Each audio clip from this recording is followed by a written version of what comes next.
Hello artists, and welcome back to art class. This week's project is pretty simple. We are going to be using a pretty popular shape, the hearts, to create some textured heart animals holding these hearts. And we're going to create texture or visual texture by using lots and lots of lines to give the impression that these animals are really, really furry. What texture is what something feels like. So for example, the texture of your table or your desk might be smooth. The texture of a cat or a dog might be soft or furry. The texture of tree bark would be kind of rough, or even the texture of a rock would be hard, rough, scratchy.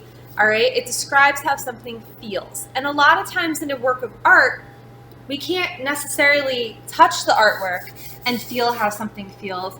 But an artist can show that with the way that they draw. And we're going to do just a simple one where using lots and lots of lines gives our bear or our bunny or whatever animal you choose, I'm going to explain that in a bit, the illusion that they have a lot of texture on their bodies.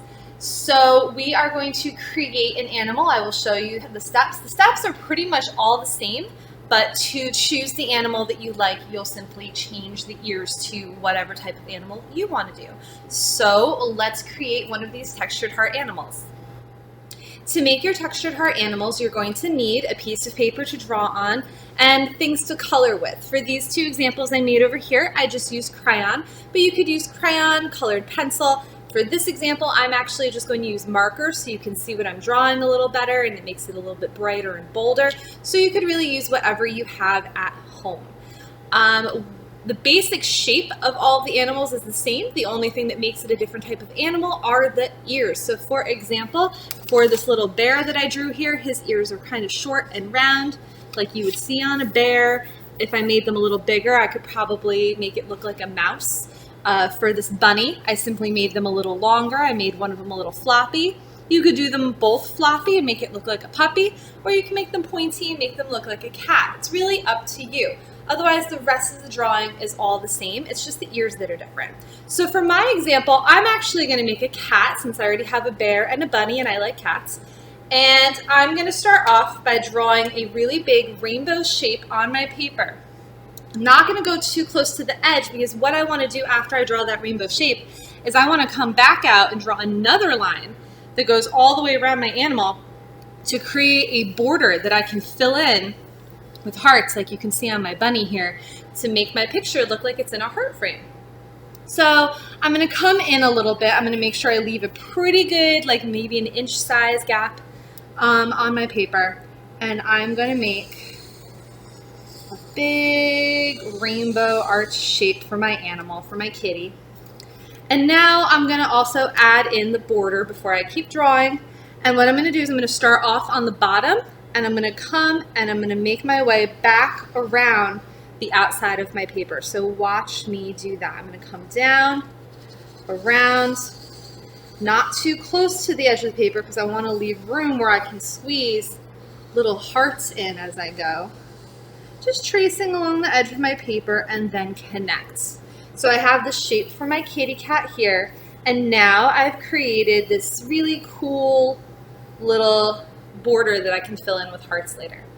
Now I know I'm making a kitty cat, so I'm going to add those cat ears. Cat ears are pointy, and then I can add little triangles on the inside there. I can add two eyes. You can really make the eyes however you want. I'm going to stay pretty consistent with the way that I made my eyes on my friends here. So I have the outside of the eyes and then the black pupils on the inside. And then my nose is kind of like an upside down triangle. I'm going to color that in as well as I go. Make my smile. Cats have whiskers, so I'm going to make sure I add those. All right. And now I'm going to add the arms and the paws. I'm not going to draw them right on the edge. I'm going to have a little line right here. And do the same thing on the other side. Make sure you don't make them touch. You want to leave room for the heart in the middle. Now here's the thing. Since my kitty is holding onto the heart, I can't just draw the heart. That's why I have to draw the paws first. So I'm going to start with the top of my heart, 2 bumps. We're going to pretend that it goes behind my kitty's paws, comes out, and meets there. And there's my kitty with my paws.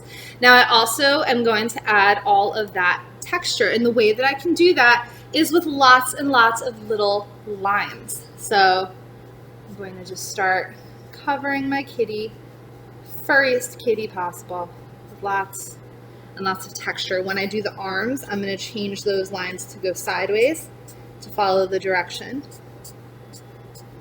of my cat. And now I can color in my heart. I'm going to color my heart in red.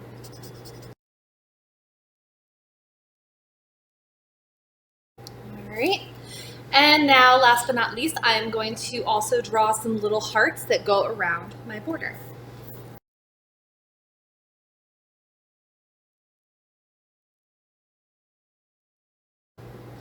And that's it. That is my textured heart animal. Really simple. You only need colors to draw your animal, and then red or pink or purple or really whatever color you want your hearts to be. Blue, yellow, green. It is your project. It is completely up to you. I tend to stick with more pinks and reds when I do things with hearts, but you can really make it whatever color you want.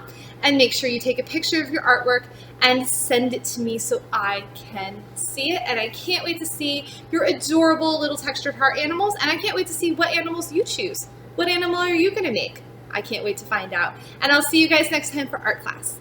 Bye!